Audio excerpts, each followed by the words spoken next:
Click the bell icon to get latest videos from Ekeeda.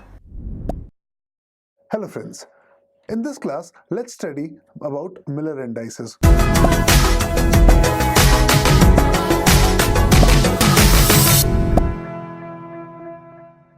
Now, drawing Miller indices for planes having positive coefficients is quite easy. Now, what if the coefficients are negative? Well, for that we need to understand this. Let's take an example. We have a unit cell and we want to plot Miller indices having 1, 1 and 2 bar. As you know, the negative numbers in the Miller indices are denoted with bar. So the first step would be taking the reciprocals as we did. Here what we did, we took the reciprocal of the numbers. The reciprocal here appear as 1 by 1, 1 by 1 and 1 by 2 bar. Now substituting the bar with minus sign, we have coefficients as 1, 1 and minus 2. Well, here you can see in my z axis coefficient is or intercept is negative. Well, for that I need to construct my z axis at the back side, which indicates minus z axis. So extending the unit cell on the back side, I'll get something like this. Well, this is a unit cell which is extended backside on the minus z axis. Now, so here the process remains simple. We need to plot points. In x we have 1 unit, y we have 1 unit, and in z we approximately have a point here which is half or negative half, I can say. Now draw a plane. Well, this is how the plane would look like. Now, but as you can see, this plane is outside the unit cell which we have assumed. Now, we have assumed the unit cell to be on the front side, but my plane is coming on the back side. Well, for this type of particular problems, we'll be using an important property of Miller planes, which is its parallel property.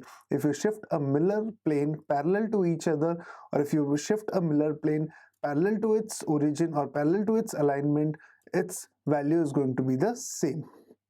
Now, the question is how to shift now? Well, you want this plane to come in our unit cell, so you'll be shifting it inside. As you can see here, I have this plane and I've shifted this plane inside my given unit cell. Well, the question now would arise, which of the two planes are correct? Well, both of the planes are correct because they both are parallel to one another. Well, not only this, but if I construct another plane taking this point and this point, do remember I have taken the points which are parallel to the initial one, and I have constructed a plane, an arbitrary plane here. If this would have been the plane, of course that would have been correct answer as well. So how many planes can exist? Well, there can exist infinite number of planes, but which plane we will choose? We will choose only that plane which is in our unit cell axis. Now, so taking the study further, let's take another example. We have another unit cell and now we are asked to plot 1, 2 bar and 3. As you can see here, your y-intercept is going to be negative because your Miller indices points a bar on the k point. Now, first step is taking the reciprocal. The reciprocal to this step is, do remember always this step is an important step, that is called as the reciprocal. Taking the reciprocals, we have 1 by 2, 1 by 2 bar and 1 by 3. Now substituting this 2 bar, we have 1 minus 1 by 2 and 3, as you can see. Now, here you can see your y-axis has a negative coefficient or negative intercept. So where do you want to extend the unit cell? Of course on the negative y side. So we'll be extending the unit cell downwards, and this is how it's going to appear. Well, now to proceed, we'll be now taking the points on the x, y and z intercepts respectively. As you can see, on x I have taken this point. We have minus half somewhere out here and 1 by 3 on the z axis somewhere here. Now connecting all these points and constructing a plane, we'll get a plane which is similar to this. Now Again, you can see this plane is outside the unit cell of my choice. So what I'll be doing, I'll be shifting this plane in my given unit cell. So this is how the shifting will take place. Well, if the shifting is done, my both the planes are correct answer because both the planes will be having the same Miller indices. So this is how my shifting is done, and I can now replace the given plane with the plane which is in my unit cell. Well, taking this study further, it is quite difficult for you to construct an extended unit cell outside your given unit cell and then draw the plane and then do shifted, because in three-dimensional figures it is very difficult to visualize these concepts. So is there any shortcut for this? Yes, of course. We'll be now talking about a shortcut trick to solve these questions. Well, this trick is going to help you out in your exams, so stay tuned. Now let's take a question which says draw a Miller indices having HKL as 2 bar, 2 bar and 1. Now considering the first step, which is reciprocal, I have taken 1 upon 2 bar, 1 by 2 bar and 1 by 1, which gives the value as 1 by 2, 1 by 2, both negative and 1 positive. Now this is the unit cell. Now how would we do that? In this, by looking at the Miller intercepts, you can see your x is negative, y is negative, but z is positive. So you need to construct a unit cell in the negative x and negative y with positive z. But that would be a really difficult task because this is a three-dimensional surface. So what will you do? Well, the shortcut to this is wherever you have negative intercept, replace those x's by the negative axis. Here it is. As you can see, my x-axis is negative because it's showing in x-axis I have a negative intercept. So replace this x-axis with minus x-axis. So far so good. Similar, you have to do the similar operation on y-axis. As you can see, your y-axis is negative intercept. So replace this y with negative y. Now, there won't be any change in the orientation because you know x, y and z axis are orthogonal to each other, or I can say they are 90 degree or perpendicular to one another. Now, we don't have to do anything with z axis because my z axis is now positive. So keep z axis as it is. Well, now we'll be plotting the points. Now, as you can see, I have already taken minus x-axis or negative x-axis, so I'll be plotting only the magnitude, that is half, which would somewhere appear here, of course on the x-axis. On the y, of course, the point would appear somewhere here, and on the z it would be 1. So my plane would be connecting the points all together, and of course then shading out. Well, this is how you're going to solve your questions in your exams. In exams, these questions are very important, and the tricky questions wherein the negative intercepts are asked, the only way to solve this is by using this. But do mention the negative axis. Well, this is a very important step. If you won't mention the negative axis, your marks will be deducted. Now, taking the next question. Here, we are asked to draw 2 bar, 3 and 1 bar. First step, taking the reciprocals as usual, 1 upon 2 bar, 1 by 3 and 1 by 1 bar. We have minus 1 by 2, 1 by 3 and 1. As you can see, this value is x, this value is z. Well, here you need negative x-axis and negative z-axis. Well, recalling the unit structure, now replacing the values, instead of x, I'll be using negative x. Instead of z, I'll be using negative z. Well, in exam, you don't need to plot x, y and z axis positively. You can just erase this x and straight away replace minus x. Now, again, plotting the points. On x-axis, we have half. On z-axis, on y-axis, sorry, we have 1 by 3. And on z-axis, we have minus 1. That will appear something somewhere here. Connecting the points, this is my plane. Shading out, and yes, that's the answer. Well, this is the shortcut trick how to solve your questions based on Miller planes in your exams. let's study the last important property of Miller indices, that is interplanar spacing. Interplanar spacing or interplanar distance is nothing but as the distance between the two planes which are parallel in unit cells. Where interplanar distance, well, we have a derivation for this. Here we are assuming a cubic crystal. In previous examples, we had taken a unit cell having unit dimensions on x, y and z axis. Well, here we'll be taking in general a cube having sides a on x, y and z dimensions. Now, well, this is an important derivation, so do remember the diagrams and the step that I am drawing for your exams, because this is the most simplest derivation, or I can say the most simplest form of derivations available across all the books. So the step-by-step procedure would be drawing this axis y, this axis as z and this axis as x. The first step is to draw the axis. Now the next step would involve drawing the unit cell. Take the unit cell on the YZ axis, YZ plane, then parallel to this and then connect. Well, this completes half of the diagram, and yes, this is how we are going to start with the derivation. Now, we need to take random points on x, y, z and construct a plane.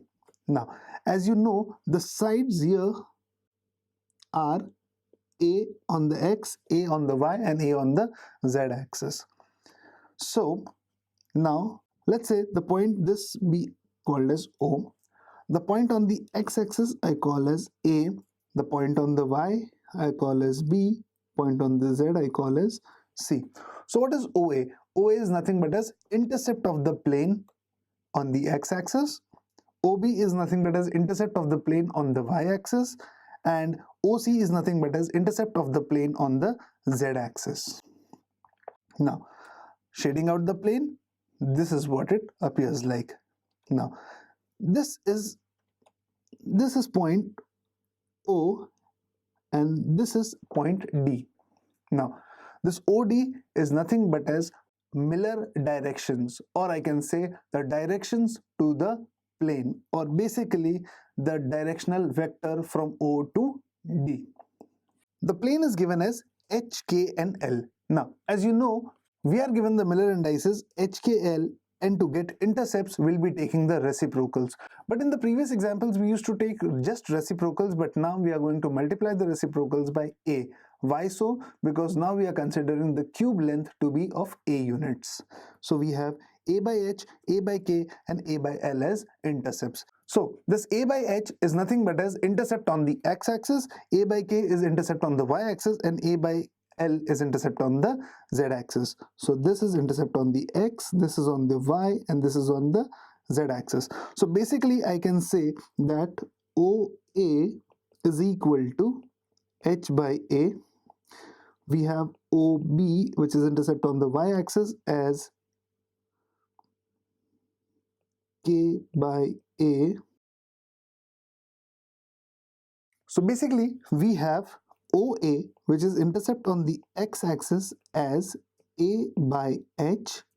We have OB, which is intercept on the y-axis, A by K.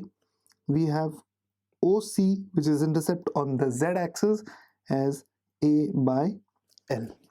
So these are the intercept, or I can say the lengths. Now, where OD is my directional cosine. Now, let's find the directional cosines of OD. Directional cosines are nothing but as the cosines of the angle from the x, y and z axis. The angle which OD makes from the x-axis is denoted as alpha. The angle that OD makes from the y-axis, here it is denoted as beta, and the angle which OD makes from the z-axis is denoted as gamma. Well, this is difficult to incorporate this in a smaller diagram, so in exam be careful to draw a bigger diagram so that the examiner gets a visualization of your alpha, beta and gamma values respectively. Now, taking the directional cosines, we have cosine of alpha or cos of alpha as OD upon OA, which is nothing but as the distance upon the intercept, which is D upon A by h. As you can see, A by h is my intercept on the x-axis. This d is nothing but as the distance of OD. Now, similarly, I have cosine of beta and I have cosine of gamma. Now, here we are finding the directional cosines of alpha, beta and gamma. We know an important property of directional cosines as the summation of the squares of directional cosines is equal to unity, or I can say that cos square alpha plus cos square beta plus cos square gamma is equal to 1. Now, substituting the values of cos alpha, cos beta and cos gamma from the above relation, we will get hd by a the whole square plus kd by a the whole square plus ld by a the whole square equals to 1. As you can see, the denominator is common as a square. We'll be having h square d square plus k square d square plus l square d square over a square equals 1. Taking d square common, and we have d square into h square plus k square plus l square divided by a square equals to 1. Now, resubstituting this, and we are only interested to find the value of d, so taking this d on one side and shifting all the variables on the other side, we get an equation something like this. This is the most important formula for distance of the planes. So here the formula goes, d is nothing but as a upon square root of h square plus k square plus l square. So basically, to find out distance between the planes, you need only the length of the unit cell and the Miller coordinates, which is h, k and l. Let's study the most important application of Miller indices, that is Bragg's law. Now, Bragg was a scientist who studied various crystals and studied the X-ray spectrum passing from various crystals. Now, Bragg basically took planes, Miller planes, and from those Miller planes, he diffracted light. Now, let's do the most important derivation of Bragg's law. Now, here we have one plane in which the purple colored atoms you can see, this is plane 1, I'll be referring to. We have another plane again with the same atoms, plane 2, and next we have similar plane called as plane 3. Now, we have distances between the planes as we stated earlier as d. We'll assume the distance between the planes to be d. Now, we have two rays of light, P and Q, passing through their source and entering the plane 1. Now, if you see, I'm showing you a time-lapsed image of how the light travels. Since basically the speed of light is very high, we have to state it in a time-lapse way. So, the ray stopped at the points, and now at this particular time, the ray Q is about to reflect, but ray P has not yet reached to a point from where it can have a reflection. Well, this is the point A, and this is the perpendicular from A to ray P called as point C. Now, what is the significance of this point? Now, the significance of this point is till AC, or I can say that till the range of AC, P and Q were traveling in the same way.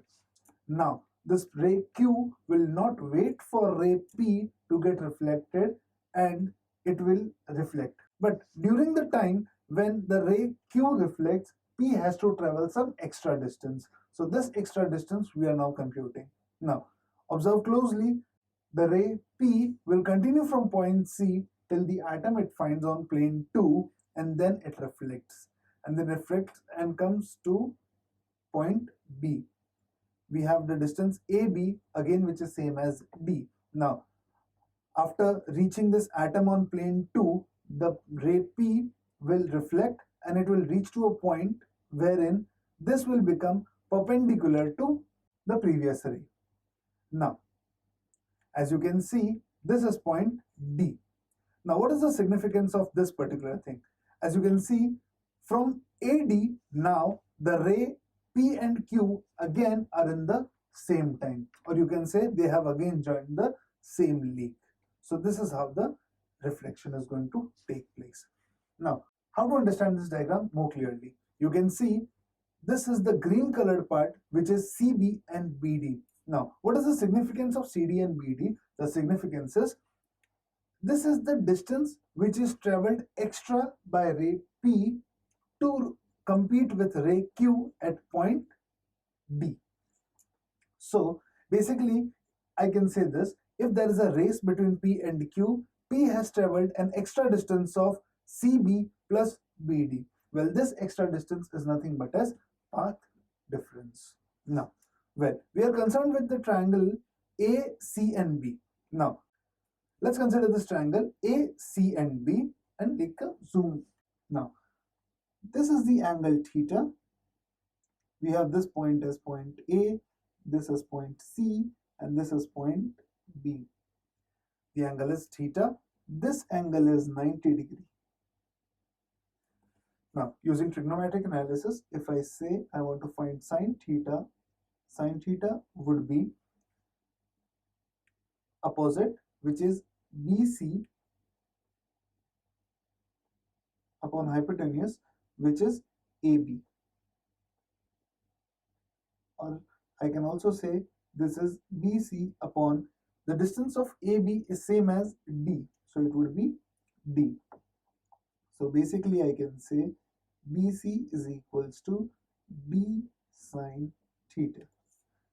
Similarly, I can also take triangle AB and D and find BD to be same as D sine theta. So overall, I mean to say my BC is equal to BD. This is the crux of the story.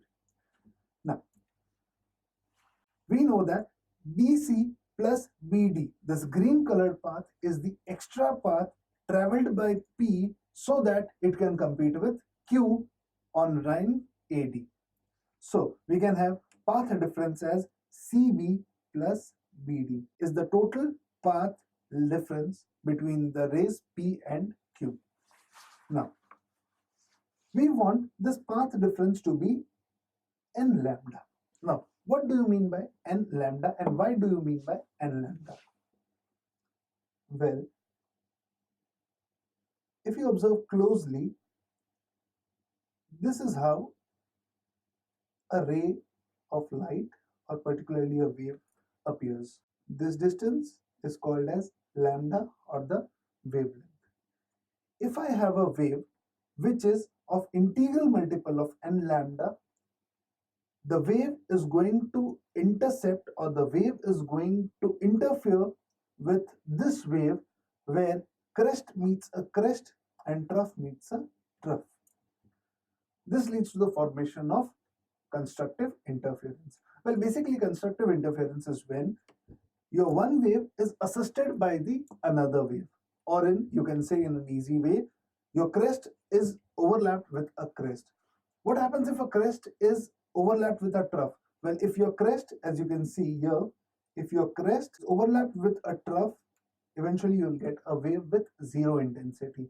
But when your crest, as you can see here, and this is your crest, is overlapped with a crest, you are going to get a wave with maximum intensity. So we want maximum intensity. So hence we have find the path difference to be equals to CB plus BD, and we want this path difference to be equal to n lambda. Only reason for this is for constructive interference.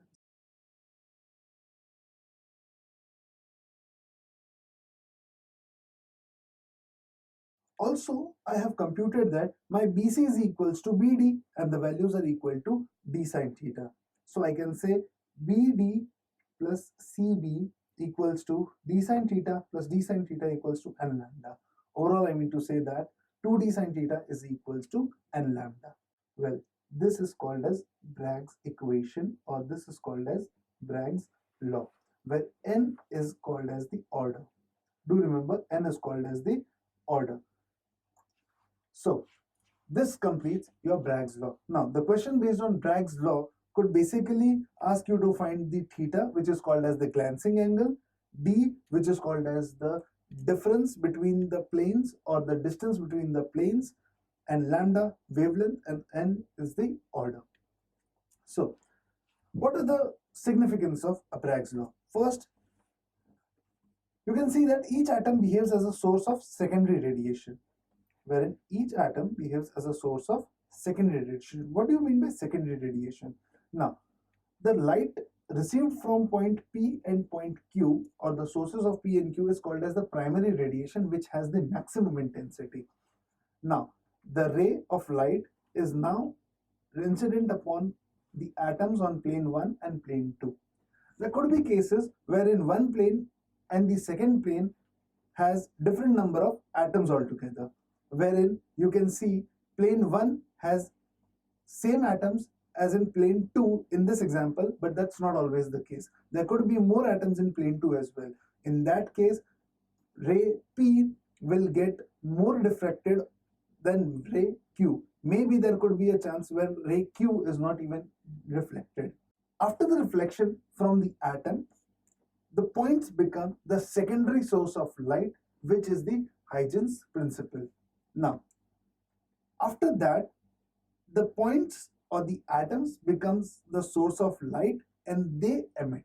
When you see from this side, from the perspective of P dash and Q dash, you will recognize the ray is coming from point A and point B, or the atoms on point A and point B.